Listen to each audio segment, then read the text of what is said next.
नमस्कार। सुनाती हूँ टीचर्स डे पर एक छोटी सी कहानी। एक बार की बात है। एक गुरु अपने कुछ शिष्यों के साथ पैदल ही यात्रा कर रहे थे। वे चलते चलते किसी गांव में पहुंच गए। ये गांव काफी बड़ा था। घूमते हुए उन्हें काफी देर हो गई थी। गुरुजी थक चुके थे और उन्हें बहुत प्यास लगी थी। उन्होंने एकनाथ से कहा कि हम इसी गांव में कुछ देर रुकते हैं। तुम मेरे लिए पानी ले आओ। एकनाथ ने गांव में नदी देखी जिसमें कई लोग कपड़े धो रहे थे और कई नहा रहे थे।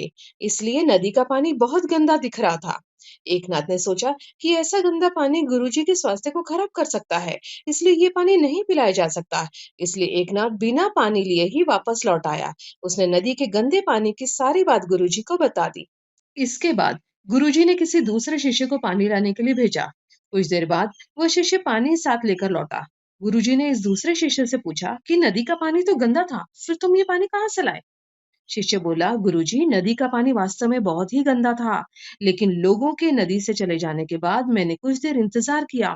कुछ देर बाद नदी में मिट्टी नीचे बैठ गई और साफ पानी ऊपर आ गया। इसके बाद मैं उसी नदी से आपके लिए पानी भर कर लाया हूँ। गुरुजी ये सुनकर बड़े प्रसन्न हुए और बाकी शिष्यों को भी सीख दी कि हमारा जीवन भी इसी नदी के पानी की तरह है। जीवन में कई बार दुख और समस्याएं आती है, लेकिन थोड़ा इंतजार और सब्र करो तो ये दुख और समस्याएं नीचे दब जाती है और अच्छा समय ऊपर आ जाता है। कुछ लोग एकनाथ की तरह होते हैं, दुख और समस्याओं को देखकर घबरा जाते हैं, मुसीबत देखकर वापस लौट आते हैं।